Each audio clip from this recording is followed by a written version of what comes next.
Help me reach 2,000 subscribes. Support the video with a like and leave your thoughts in the comments. I read every comment. Thanks. I never thought a single evening could unravel everything I believed about my life.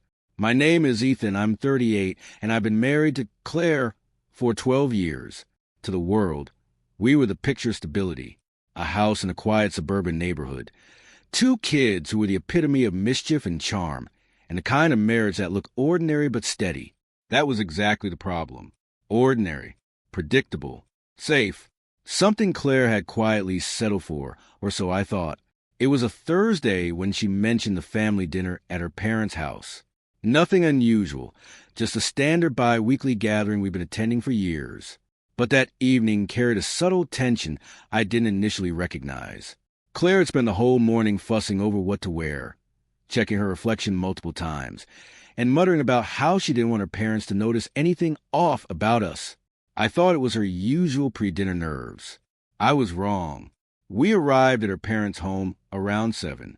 The house smelled like roasted rosemary chicken and fresh bread. The dining room was perfectly set, silverware aligned, candles flickering softly.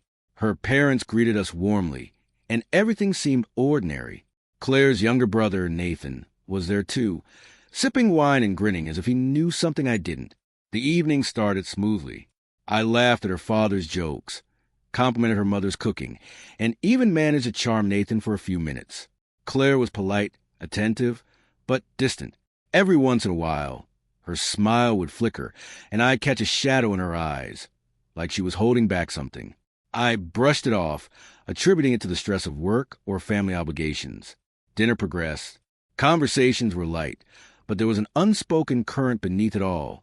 I noticed her father glance at Claire with a look that was unusual, not critical, not approving, but calculating, like he was measuring something beyond polite conversation. Nathan's gaze met mine once, sharp and knowing, before he quickly looked away. That tiny interaction sent a shiver down my spine, though I didn't understand why at the moment. Dessert arrived, a warm apple tart with cinnamon, Claire's favorite. As her mother served the plates, she casually placed a small envelope in front of Claire. I assumed it was a check for some family contribution, maybe a gift. Claire picked it up and looked at it curiously, her fingers brushing the edges. Then her expression changed. Subtle at first, a tightness around the eyes, the briefest tightening of her lips. She glanced at Nathan, who gave a faint nod, almost imperceptible, but enough to make me uneasy. "What's this?" she whispered under her breath, though loud enough for me to hear. Her voice carried a tremor, one I'd never associated with her before. Claire's hand lingered over the envelope, hesitating, as if it contained something she wasn't ready to face. I leaned forward, curious. "Is everything okay?" She looked at me, a flicker of panic hidden behind a forced smile.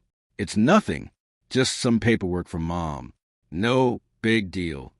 I didn't press further, but the tension had entered the room like a silent intruder. I could feel it, subtle but undeniable. The rest of the family carried on with the conversation, laughter echoing across the walls. But I noticed how Claire's movements became smaller, contained. She barely touched her dessert, barely looked at me, as if shielding herself from something invisible yet powerful. After dinner, everyone moved to the living room. I was sitting beside Claire on the couch when she finally opened the envelope. My curiosity won over restraint. The sound of paper unfolding was almost deafening in the quiet room. Claire's hand shook slightly, and for a moment, she looked like a child caught in a lie. I wanted to ask, to probe, but something told me this wasn't my secret to uncover yet. Then I saw it. The document she pulled out was formal, crisp, and stamped. My heart sank slowly as recognition dawned. This wasn't a simple bill or an invitation. It was an official notification, addressed to Claire, concerning something that altered the balance of everything I thought I knew. Her father leaned forward slightly, his gaze flicking between her and me, calm but unwavering. Nathan's earlier glance made sense now. He had known this, perhaps for weeks. Claire's fingers trembled over the paper. Her usual composure was gone, replaced with something I'd never witnessed. Fear, apprehension, and the faintest hint of shame. She looked at me, her eyes wide, and for the first time, I realized that this ordinary life I believed in, the marriage I had thought was steady, was anything but what I'd imagined. And in that quiet, ordinary-looking family living room, with laughter and candlelight around us, one envelope had quietly exposed a reality that would forever change the way I saw Claire, our marriage, and even myself. Claire froze, her eyes darting between the envelope in her hands and my face. I could feel the air thicken around us, every second stretching, fragile and taut, like the string of a bow ready to release. The room around us, once warm with laughter and candlelight, now felt colder, as if the walls themselves had drawn back to witness what was unfolding. I took a slow breath, steadying myself. "Claire," I said quietly, "what is this?" Her hands trembled, the paper rustling softly. She avoided my gaze, glancing at her father and Nathan. For a moment, I thought she might lie, deflect, or downplay whatever secret had been exposed. But her silence said more than any words could. The envelope had revealed a truth she could no longer conceal, one that had been quietly simmering beneath the surface of our ordinary life for years. Finally, she spoke. Her voice was low, strained, and unsteady. It's about the trust fund. My mother, she included me in the estate planning. But there's more, something I didn't expect to be revealed tonight." I leaned closer. My pulse quickened, a mix of fear and anticipation. The envelope was simple, unassuming, yet it held the power to shatter the life I thought I knew. I had always known Claire was close with her family, but I never imagined there were secrets that could undermine the foundation of our marriage. Nathan shifted in his seat, his eyes never leaving mine. The subtle nod he had given earlier made sense now. He had known, probably even before Claire. The room's atmosphere was charged, each small movement weighted with meaning. Claire's father, usually composed, looked at her with a mixture of pride and concern, as if acknowledging that she had been walking a fine line for years.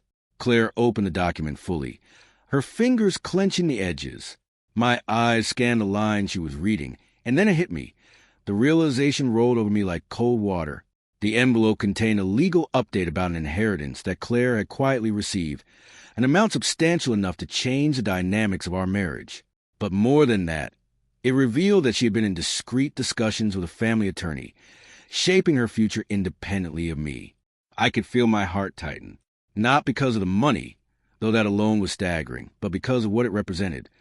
Claire had been operating in a world separate from me, making decisions that affected both our lives without my knowledge. Our ordinary life, our predictable marriage, had contained hidden compartments I had never known existed. "Why didn't you tell me?" I asked, my voice steady but laced with a quiet intensity that made her flinch. She looked down, ashamed, trapped between honesty and fear of my reaction. I didn't want to hurt you. I thought I was protecting us, our family, but I guess I was only protecting myself." The words hit me harder than I expected. Part of me wanted to explode, to shout, to demand the years of secrecy be accounted for. But another part, the part that had learned to read the quiet subtleties of Claire's moods, recognized something else. This wasn't malice. It was survival, self-preservation, and a craving for autonomy she had never felt she could express within the bounds of our ordinary life. I sat back, taking it in. My mind raced, piecing together moments that had now taken on a different meaning.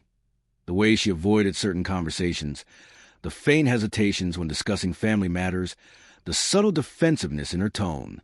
Each small behavior now made sense. Each ordinary day suddenly layered with complexity I had never perceived. Claire's father cleared his throat, a gentle reminder of his presence. "Ethan, we didn't intend for this to come out tonight," he said softly. "But sometimes life has a way of revealing itself at the most inconvenient moments." Nathan, surprisingly calm, added, "It's not about right or wrong. It's about clarity. You need to know who we are, what we're capable of, and how this affects your family. It's always been about transparency. Eventually," I turned to Claire, seeing her vulnerability laid bare. In that moment, I understood something crucial. Our marriage had not been ordinary because of routine, but because of layers of unspoken truths, quiet choices, and hidden realities. The envelope had exposed one such reality, and now it was up to us to confront it together. For the first time that evening, Claire looked at me fully without the flicker of hesitation. Her eyes were raw, honest, and filled with a mix of fear and hope. Ethan, I was scared. I didn't know how you'd react. I didn't want to lose you. But now, I can't hide anymore. I reached for her hand, feeling the tension slowly ease. We're past ordinary. I said quietly, almost myself. We're learning. And sometimes, learning the truth is the only way to move forward. The envelope lay on the table, unassuming but monumental. A small piece of paper that had quietly shifted everything. It wasn't just about money or secrets or family dynamics. It was about recognition, honesty, and the understanding that even the most predictable lives can contain hidden turbulence. And perhaps, in that turbulence, there was room for a new kind of connection, one forged through clarity, confrontation, and a willingness to see each other fully, beyond appearances. By the time we left Claire's parents' house that night, the air between us was different. Heavier, yes, but also strangely lighter. Ordinary no longer described us. That one envelope had exposed reality. And in doing so, it had